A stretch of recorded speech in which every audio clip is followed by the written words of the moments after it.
This video is going to be about your final preparations, and essentially just what we're going to be doing is we're going to be summarizing all of the preparation steps that you have made up to this point, and this is basically the last step you're going to be doing before you get on that flight. So pretty much you've got all your paperwork in order. We're talking about you've got your passport, minimum 2 years or more left on your passport. Preferable if you have at least 4 or 5 years left on your passport, just so you don't have to renew it so soon. You want to make sure you have plenty of those available stamp spaces in the immigration section of your passport so you can continue getting your visa extensions. You've got a driver's license that again is valid for a minimum 2 years, preferably 4 years or more. This is not required if you no longer are driving, but it's still something just good to have. You're going to want to make sure you've got all documents, anything like birth certificates, marriage certificates, divorce certificates, etc. Any documents that you are needing to have, you've gone in, you've had them all color scanned, so you've got color scans that are stored on some kind of a flash drive. And if you're going to be bringing those important documents with you, make sure they're in some kind of a nice binder so they're not going to get damaged. That way you can keep them inside of your carry-on bag. Some of your paperwork you might want to digitize and just have it shipped over later. So you've got all the different documents, all your paperwork, everything's good to go in order. You're going to be carrying all of that basically in a packet inside of your carry-on bag. Don't carry it in your stowage bag, carry it in your carry-on bag because you never know when you're going to need it. You're also going to make sure that you've done plenty of research on your visas, see what options are available, and really figured out which visa option you're planning to go for. Most people, you're going to go with the tourist visa. You arrive here, you get your free 29 days. That gives you time to do whatever you're going to do, get settled in, and then you can go down to a satellite office and do one of your extensions, 1 month, 2 month, or if you want to go to the main office, you can even try for the 6-month extension. If you're going to be using other types of visas, then, just deal with that.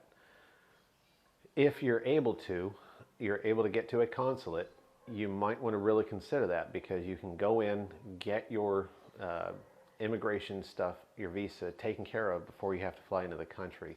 And by doing that, you can try and get the 1-year extension from a consulate. That'll give you a full year where you don't have to go to satellite offices, wait in line, and go through all that hassle of having to do your extensions. If you're not able to get to a consulate, don't worry about it. You can just take care of it when you get here. You've also had to go through and make that tough decision about what items that you're going to be keeping and what you're getting rid of. Everything that you're going to be keeping, you're going to be getting it ready to pack into boxes, put in your luggage, etc. If you have pets, you've had to make that difficult decision of, are you going to bring your pet with you or are you going to find another home for it? Finding another home, looking around, friends, family members, places that your pet is going to be able to live a good life. There might be some point in time where you leave your pet with a family member and then after you've been here 6 months, you change your mind and you're like, nah, things are okay enough. I think my pet would be safe here. I'll try and go through the process of having my pet brought here. That is always an option if you don't want to just bring it with you right away. I just really don't recommend bringing pets when you come here because when you first get here, you're not going to have a permanent resident. You're going to be in a hotel, Airbnb, something like that. It's just not going to be the best situation to bring a pet with you. A lot of those places won't even allow pets. So if you really do want to bring your pet, one option you can do is try and figure out before you come over here ways to get your pet shipped over here after you've already got settled in. So that could be something as simple as you might have to make a return trip, pick up your pet, see your family and friends, whatever, then come back. That's going to be expensive because you're going to have to get your round trip airfare. The other option is you can look into seeing if maybe one of your friends or family members wants to come over here and visit you just to check it out. Maybe they've never been to the Philippines before. In that case, your friend or family member can bring that pet with you. Your final option would be looking into the pet transport services Some places do have these where they will bring your pet, but I'm assuming that's going to be expensive because you're going to be paying their airfare. Might as well just do it yourself. You've gone through and you've looked at your tickets. So you've figured out how long before you want to leave. That'll give you time to do all of your packing and your paperwork and get everything ready to go. So you've probably booked your ticket at least 2-3 months. Some people might book them even further out, but you found some really good tickets. That includes your one-way ticket here, plus those really cheap throwaway ticket. You want to make sure that you have itineraries printed out in your hands, so that way when you're going to the airport, when you're going through immigration, customs, etc., you've got those tickets, at least the itineraries printed out. Also make sure that you have those itineraries in your email, so if something happens and you lose your printouts, you can just easily go to some kind of a printer and basically print them off your email.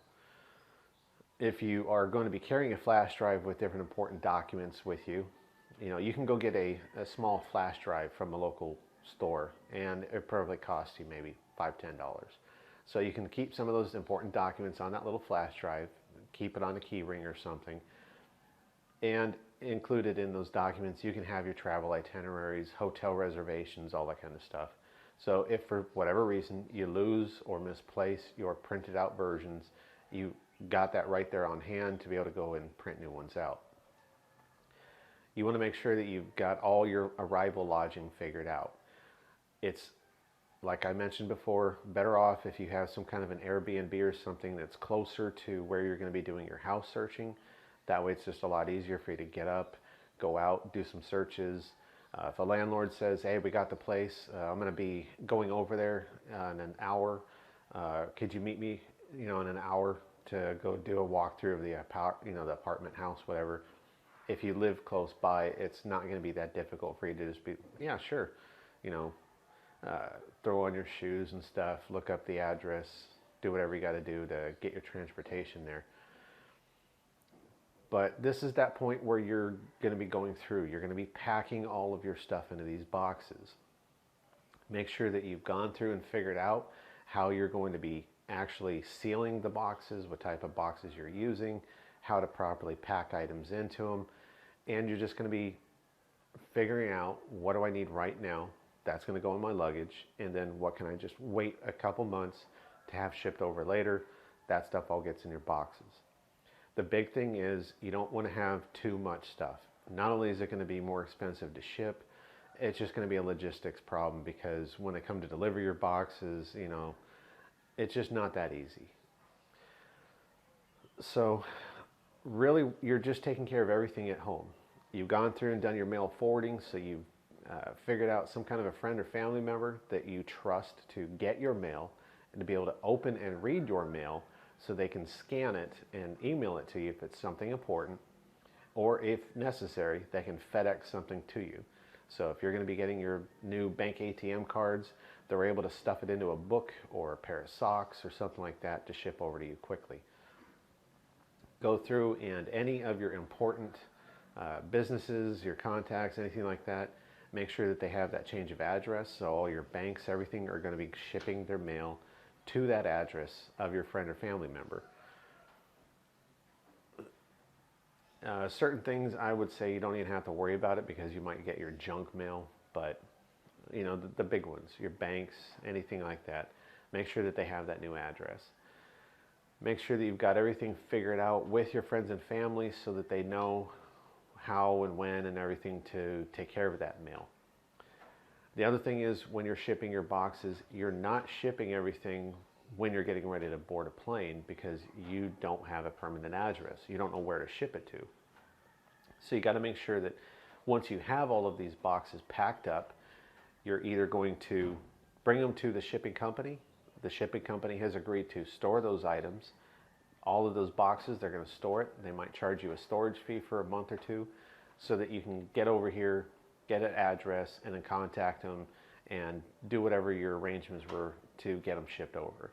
If that's something that maybe the shipping company isn't wanting to do, or it's just not something you're comfortable with, have one of your close friends or family members hold on to those boxes, put them in storage put them in a garage, do something with them so that when you say, okay, I've got my address, I'm ready for my boxes, they can go ahead and take care of getting everything shipped out for you. You want to make sure that you've got all your housing stuff all taken care of, cleaned up, because you're going to be, if you're renting, they're going to come in, do an inspection, you're going to have to wait for your deposit return, you're going to have to go through all that. If you're renting or selling, here's the thing. You're not going to be getting rid of your house by chance, coincidence, the day before you fly out. So you're going to have to figure out some temporary lodging from the time that you move out of your house, apartment, whatever you're in right now, to when you get on that flight.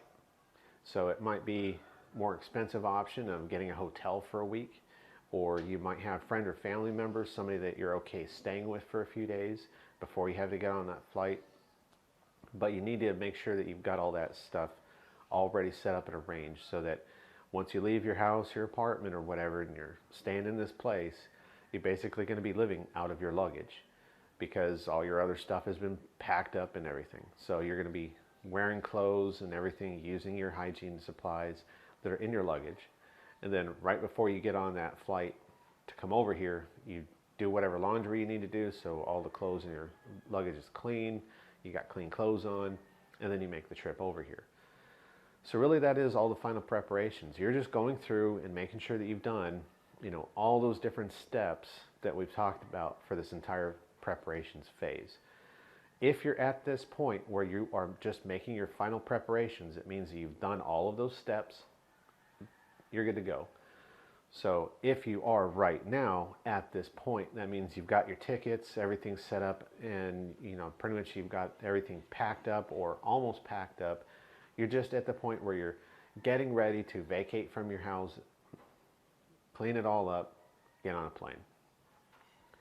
That's it. The next video, I'm going to be discussing my own journey through the preparations phase, what I had to do, and we'll be covering some other little details, some pointers, tips, whatever, things that I learned, mistakes that I made, stuff like that.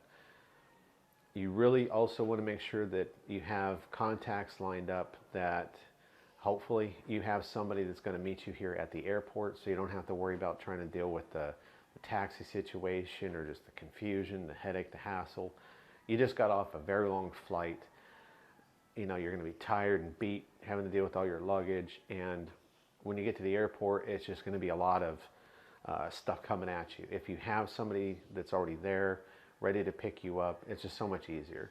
If you need to, yeah, you can go out to the Grab booth, order up a Grab, wait a little bit for them to show up, and then you can head off. But if you've already got somebody with a vehicle there to pick you up, it just makes your life a lot easier.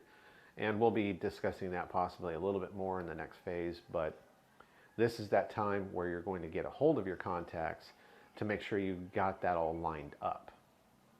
And that pretty much is it. Thanks for watching, and if this has been some really useful information, we'd appreciate it if you guys subscribe. Thanks.